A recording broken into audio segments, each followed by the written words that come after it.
Okay, who's ready for a book review? Now, um, we left off at chapter 8. So, I'm going to go on through the rest of this book. We finished chapter 7. So, when chapter 8 opens of Michael Cohen's book, Disloyal, it tells how Trump became the owner of the winery in Charlottesville, Virginia. So anyway, he knows this guy, right? His name is Kluge, and he also married a nude model, his third marriage, got a divorce, and in the divorce, the wife got this property called Albemarle. I think that's how you say it, in Charlottesville, and it had 200 acres, and she had turned it into a vineyard, making fine wines, right? So this house sits kind of in the middle of the property. Well, I'll tell you, he's an old dummy. So he makes a deal with the lady because she was, she only had 100 million and she needed some more bucks. So she had to have an auction. She ran up a lot of debt and she had to have an auction. And so she auctioned off furniture and jewelry, made 15 million. But it still left her having to pay bankruptcy, or having to declare bankruptcy. So, if Trump can get a deal when somebody's down, that's what he's going to do. So what he did was he bought the property on one side of her house. And then he bought the property in front of her house. And then he told her he was going to build a huge wall, because he bought the vineyard, right? He was going to build a huge, and plus she had no driveway now. So he was going to build a huge wall right in front of her house, and every morning she would wake up and she'd see the word Trump on it. And so she was trying to sell the house and the vineyard at an auction for 100 million, but he ended up getting it for the land next to the vineyard for 500,000. So 100 million, 500,000. That's a lot of difference. So anyway, that's how they came to own the vineyard, and that's how Trump Winery came into being. So anyway, he ended up paying like 16 million for that whole property that was worth 100 million. So that's the funny part of that part, and this was the real art of the deal, right? Okay, so And it says, he wasn't always a rational player. He did lose a lot of shit. We all know that. And but here's another thing. Like Ivanka and Don Jr. and Eric and Michael, because Trump organization wasn't a huge organization. They didn't have a lot of employees. So, but their jobs were to go out and find buildings that they could get for a good deal that would make them some money. And if you brought back a deal that was bad, then he ate you for lunch. If you brought back a deal that was good, he would say, "Oh, I did that." That's kind of deal what he does things. But so Ivanka, okay, so there's one thing that he told the boss about, because that's what he calls him, the boss or Mr. Trump. He knew about. The Doral Golf Course. Michael Cohen knew about the Doral Golf Course when it went up for sale, and he mentioned it to Ivanka, who went behind his back to buy it, to take it to the dad, on her own. So, and Ivanka in all of these things has, her own shop and her jewelry line and her clothing line and her Ivanka spa, and all the little soaps in these hotels are Ivanka soaps, really. So yeah, Ivanka is a snake in the grass, let me tell you. So then I don't think I underlined any of this stuff. Okay, so okay, so oh, this is hilarious. So they were going to paint the whole thing, right? So they got Benjamin Moore paint, and they got the cheapest paint that Benjamin Moore makes. It is not for hotel wear and tear. It is the cheap of the cheap paint. I didn't even know. Oh, I didn't even know Ben Moore sold a cheap paint. So, and even the like the invoice or the the order said they wanted this certain kind of paint that was the cheapest paint, and so they put it on the walls, and it came off and washed, and it didn't adhere to the wall in the whole hotel. So he totally stiffed Ben Moore for that and got them to. He had specified that he wanted that particular paint, and they did it, telling him that's not going to be okay. But he wanted to go ahead and do it anyway. So cheap of the cheap. So he goes right to the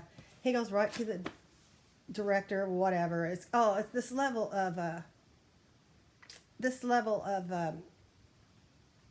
paint is called super hide. And so he wanted, even though he had specified he wanted super hide, which was the cheap paint. No, he wanted Ben Moore to completely replace that whole hotel, to paint the whole hotel, all the rooms, everything, and they had to. But for some, he tricked him, and he's like, they're going around, and how he badmouths people if he doesn't get their way. So, they're like, we're gonna say. Give me a little time and let me talk with the corporation, and and so they're talking back and forth with the president and that kind of stuff, and they ended up screwing Benjamin Moore. So basically, that's just, let's see, about it's like when he screws one business, then there's a domino effect and other businesses are harmed in the process. So that's basically chapter 8. And the name of the chapter is That's What Friends Are For. So chapter 9 is the end of the world. And this is about Trump's gaslighting genius. There was a time in my life when I was a young innocent girl that I had a boyfriend who was a narcissist. My parents hated him. Oh my God. He was a bad guy. But, it was the 70s, late 80s. Or 70s and the early 80s, that time era. And, he was a bad guy. So I know what these kind of guys are like. They'll dress you down one minute and tell you you'll never be able to get along without me, and I'm the only one that would ever love you, that kind of thing. That's the kind of guy Trump is. Okay, so Michael was like addicted to him. All he wanted to do was please the boss, and so this Larry Glick is the guy that ran the entire golf operation for Trump, right? And let's see, and Michael was executive vice president and special counsel to the boss. He loved telling people that. I'm executive vice president and special counsel to Donald J. Trump. So people would get afraid when he called them because they knew shit was going to hit the fan. So let's see here. Okay, so Trump University is up next here. Okay, so the deal was you can go for a 3-day course for $1,500, and you can for $35,000 you can get the gold-plated degree. And it was just bullshit. It was a little more than a mail order course. And let's see here. Okay, so then by 2013, the New York Attorney General started investigating Trump University. And they, okay, so also in order to get your degree, you had to give the university and the teachers great reviews. But that was only so that they could receive their diplomas.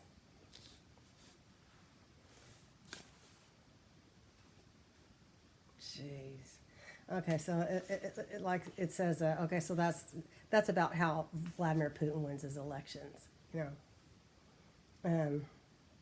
And he wanted to settle Trump University lawsuits for $500,000, and I think he ended up paying $25 million,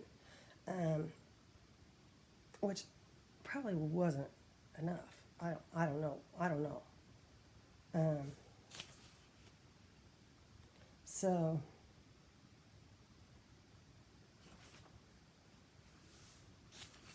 So he's just screwing small businesses.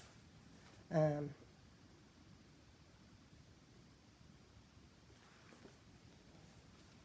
I'm trying to see what else I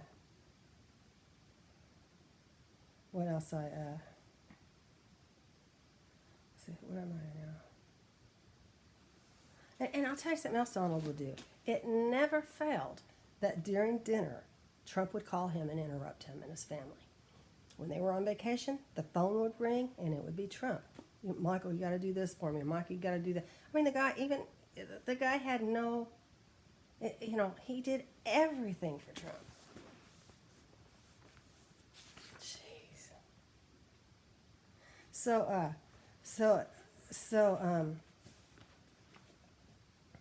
they're out to dinner one night, and the guy, the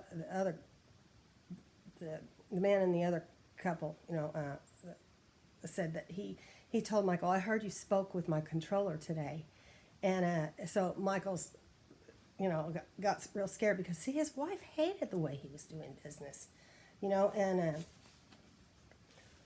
so what did you do now, Michael, you know, that kind of thing. And she was so disappointed in him.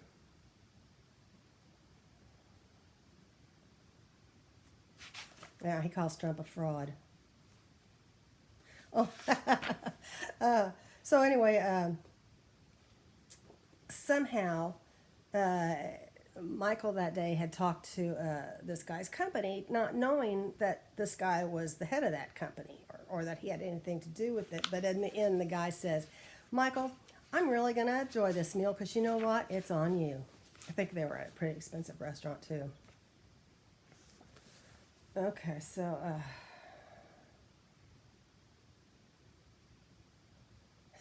he's the Roger Danger. He's the Rodney Dangerfield of Caddyshack. Totally. Oh, look. Yeah, he would cheat. Michael's saying he'd cheat. He'd kick his ball to get a better lie.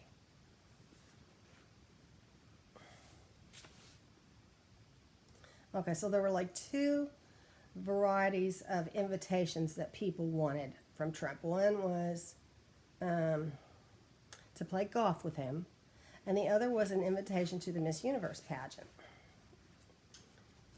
So,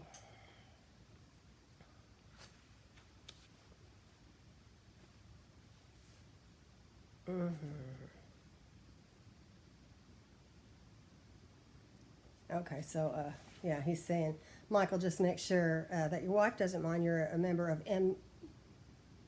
MUO, which is Miss Universe organization. They had everything was like, you know, initialed. Okay, so, and he's telling Michael, just wait till you get backstage and you see these beauties undressed. They're the finest pieces of ass from every state and country.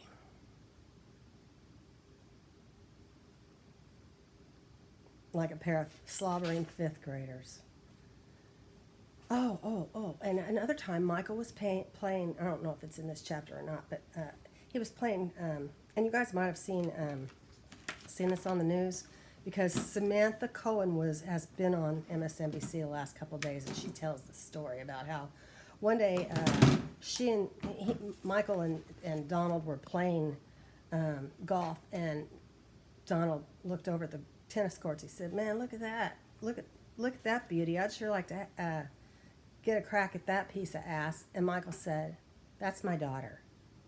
And so then she came up to meet her dad and greet her dad outside, and Trump was with him, and Trump wanted him to kiss her on the cheek, and he said, "You just wait. In a couple of years, I'm going to be dating your girlfriends." And at the time, he was married.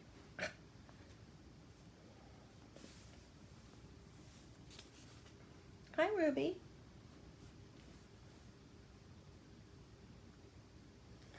Yeah, it's like, holy shit, look at Miss Brazil. Would I like to have a piece of that?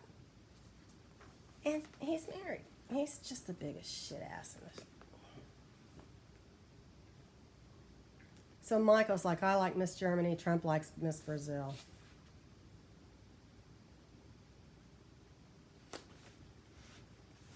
So,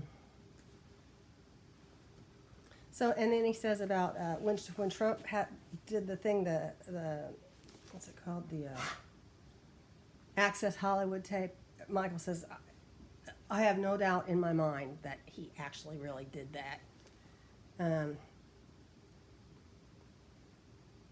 they talk about the 2013 Miss Universe pageant. It was in Moscow, and in 2013 they traveled to Las Vegas together, and they were meeting this the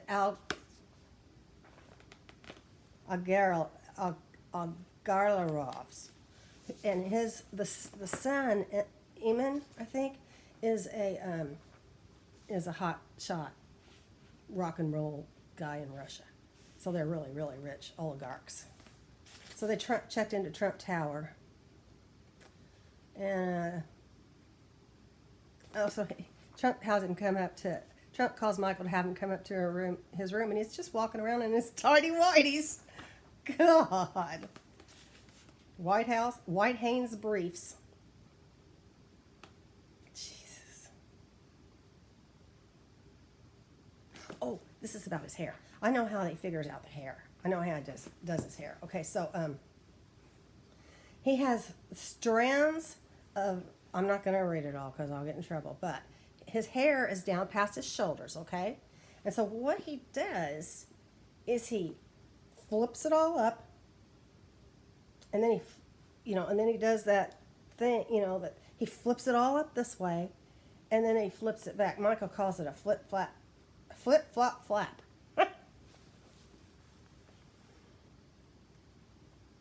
And it was held in place by, like really, really like helmet hair spray, hairspray.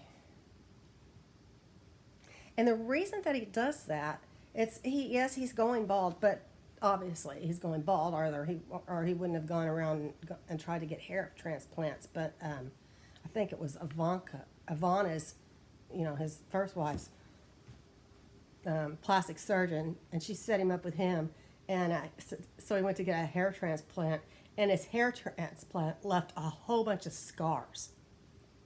So that's why he does that. It's not just that he's bald. It's that he has a whole bunch of scars up here, and he's extremely vain about it. Dude, get a toupee. His hair is the most ridiculous hair any of us have ever seen. Okay, so he flips it all up from the back, and then over the top of his face, and then back here, and then part of the flap on, and then his comb over comes over too. It's pretty complicated, but yeah, his hair, Donald Trump's hair is down to past his shoulders. Crazy, right? He wants to, he got the hair transplant because he wants to look younger and people think he's more vigorous than, the regular 74-year-old guy that he is, But it was a disfiguring, the operation. So let's see here. I'm sorry about this, you guys. I'm just trying to go through here and trying to figure out I didn't underline this part of it. Okay, so when they were in Moscow, Keith Schiller was his bodyguard for long time bodyguard, and he says that no prostitutes were in that room, and he said that he stood out the door for a half an hour before going to his room in case the boss needed him, and then he went to bed. So who knows? After that, Trump called him up to the room.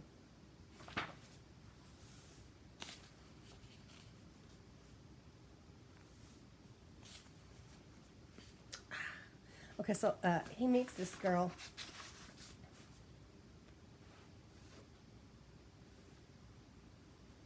Yeah, he's talking about Melania and worrying about Melania finding out about stuff he does. And he says, I can always get another wife. That's no problem for me. But then later he was in, let's see. Donald Trump is going down the elevator in the 26th floor. It stopped on the 20th. And this girl walks in, and she's this beautiful blonde, and she says, oh, you're Donald Trump. I've had this dream about you, that I'm alone in an elevator with you, and I take down your pants, and, oh, see, it's a joke. Okay, let me start over. Okay, so it's a joke, okay? So Trump goes into an elevator on the 26th floor, and on the 20th floor, this beautiful blonde walks in, and she says, oh, you're Donald Trump. I have this dream that I took your pants down and gave you the blowjob of your life. And Trump says, what's in it for me?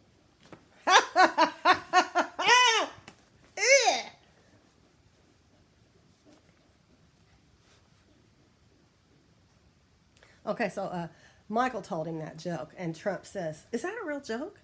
And Michael says, yeah, I didn't make it up. And he said, write it down for me. So then later on, he was on the phone retelling the joke to somebody. And Michael, I don't think he cheated on his wife. He says he doesn't.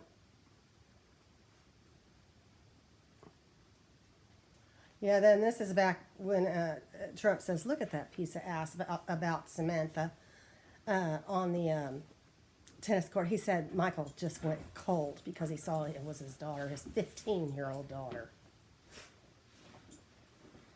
What a fucking creep. So Samantha comes over and gives Michael a kiss, and Trump goes, give me a kiss too. When did you get to be so beautiful?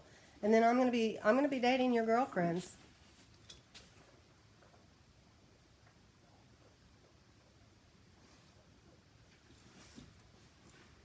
He says that she was used to creepy rich men, especially, hanging around Palm Beach and Mar-a-Lago. I mean, I hung around that part of the world a little bit, but I was working there. I was working on Worth Avenue. I mean, I was a shop girl. I wasn't a rich girl. And yeah, there are a lot of creepy old men. I think I was about 35 at the time. But she did not like him, Samantha. And see, the other thing is that Michael had all these taxi medallions, and I'm not exactly sure what that means, but it's like, I don't know. I don't think it's just one cab. But so he had his own money independent of Donald Trump, and Trump didn't like that. And it was like cult leader persona. And his daughter thought he had Stockholm syndrome.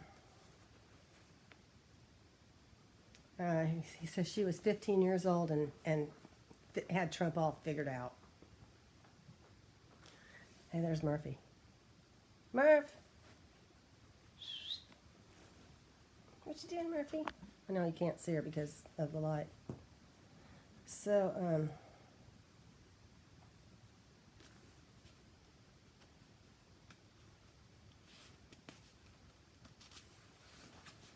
okay, so that's chapter 9.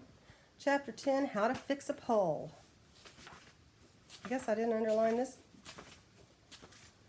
either. Now I'll tell you how I did this. He just called up David Pecker, David Pecker, and made it all fake.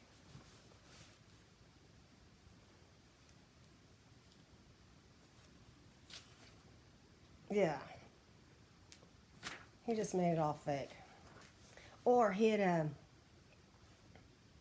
go in and he'd buy I think there one time that he had to go in and spend $7,000 or $15,000 or whatever to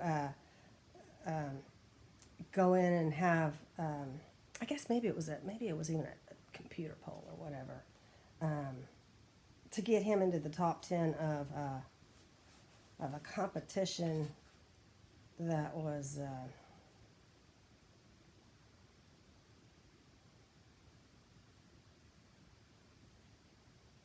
okay, let's see.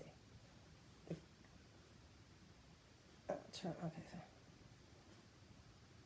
it was an online poll, okay, to determine the 25 most influential businessmen. And he wanted to be in the top 10. So they pay somebody to get him up in the poll, in the polls. They cheated, in other words.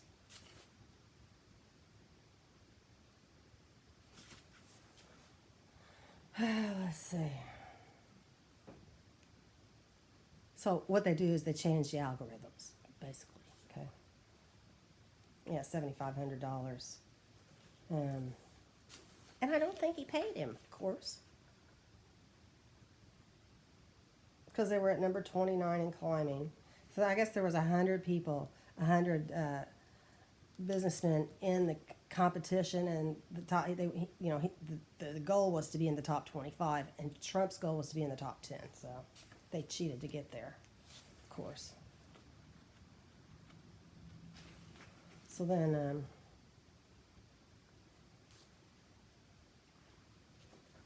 So then he got so that was the first $7,500, and then they weren't getting it high enough to change the algorithms to get him in the top 10. So the guy says, okay, well, I need another $7,500, and Trump okayed it, and then he didn't pay him. And he ended up being the ninth most. Okay, whoever he was talking to on the phone. I mean, he cheats to get this, and then he brags about it, right? Hey, guess what? I'm the ninth most important businessman on the planet.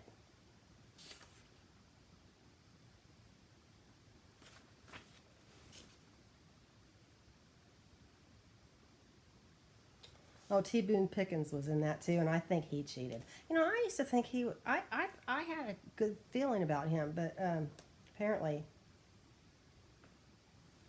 he's not a good guy.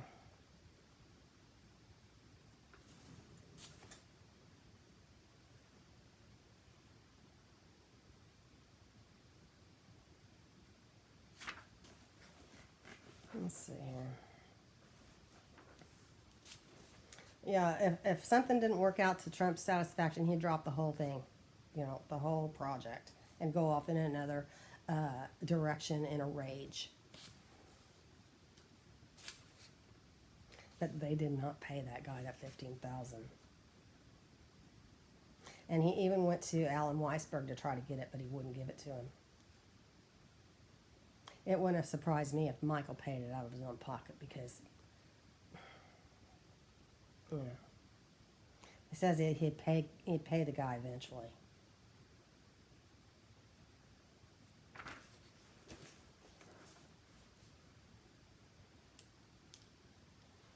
Okay, so then there's this another. Okay, so this is about the Falwells. Michael somehow befriended the Falwells. And the Falwells came up to his office, or they ran into him somewhere, and they were like, oh, yeah, we're in New York because our little teenage daughter wants to see Justin Bieber. And they wanted to get really good tickets. So he ended up getting them like VIP tickets. So now they owed him, right? And so then, God, my hair. I'm getting my hair cut Thursday finally. So then he knew that he ended up he'd get it back from Falwell's, right? So then he called him back. Falwell called him back, and Mrs. Falwell, you know, the people that are head of Liberty University, said that his wife. Okay, so Jerry Falwell's calling up Michael because Michael's the fixer, and he needs Michael to do him a favor, and so his wife Becky, they had just gotten a new tractor for their farm, and so Mrs. Falwell started to pose for portraits as she got up on the tractor, and one thing led to another, and before long, she got all her clothes off. And they weren't pornographic, but they were nude. And anyway, so her pool boy took the pictures, so so he had those pictures. So Mike found out who the pool boy's lawyer was, and he called that lawyer, and he said, he just bullied the lawyer. And he said, you send me all those pictures, you know, blah, blah, blah. And so, yeah, he got the pictures back. And he says he went for the jugular, which he did every time he called somebody up to threaten and bully them. And he says, you know, you contact me by 3 o'clock, or if I don't hear from you, I'm going to call the FBI and file a complaint. And they were totally, you know, he wasn't going to call the FBI. Okay, so he said that was his second favor that he did the Falwells, and in good time Michael would call in the favor, but it wasn't for him; it was for Trump. Okay, so in 2014, Michael decided he was going to quit, but he was going to do a hedge fund, and he had his own stockpile. He wasn't a centimillionaire on paper, but he had owned buildings, and he owned these taxi things, medallions, and real estate holdings, and Trump was winding down on The Apprentice and Celebrity Apprentice. You know, it was just going down the tubes. And then he tried to buy. So Trump tried to buy the Buffalo Bills for $1 billion, but nobody was willing to give him the money. Not even Deutsche Bank at this point. Oh, they would at this point still. Oh no, at this point they wouldn't. It was upset. Okay, Trump, Deutsche Bank was upset at the way he'd go over there and say, yeah, my buildings are worth $1 billion or $10 billion or whatever, when they're only worth, you know, $1 million or $2 million, whatever. He inflated his properties when he needed to, and to get the loans. And then when he had to pay taxes, he deflated the property so he wouldn't have as much taxes to pay on, which he never paid any taxes anyway. But Michael got sick of the taunting and the teasing that he would do this to everybody. You come in and he's, you know, I don't like your hair like that, or I don't like those shoes, or, you know, anything he could to pick at somebody and pick, and, you know, it was abuse. So anyway, Mike was getting ready to quit. And Samantha's always saying, did you quit today? Did you quit today? No, he didn't. And Tiffany was known as the red-headed stepchild. Oh, here's another thing. Okay, so Tiffany wanted to... okay, so Anna Wintour, you've heard about her in the other book, the Stephanie Wolcott book. She's the director for Condé Nast. I think she was at Vogue for a while, for a long time, maybe even. And so Tiffany wanted Donald to call her so that she could get an interview because she wanted to work for her. She wanted to get into fashion. And Trump said to Ivanka, I don't think Tiffany's got it, do you? I agree, Daddy. That's what they call each other. Daddy and honey. She doesn't have the look. That's the right way to put it, Daddy. Trump doesn't like Jared. He calls Jared girl. Let's see. Oh, I'm at 34 minutes. I gotta go, you guys. I'll get back on.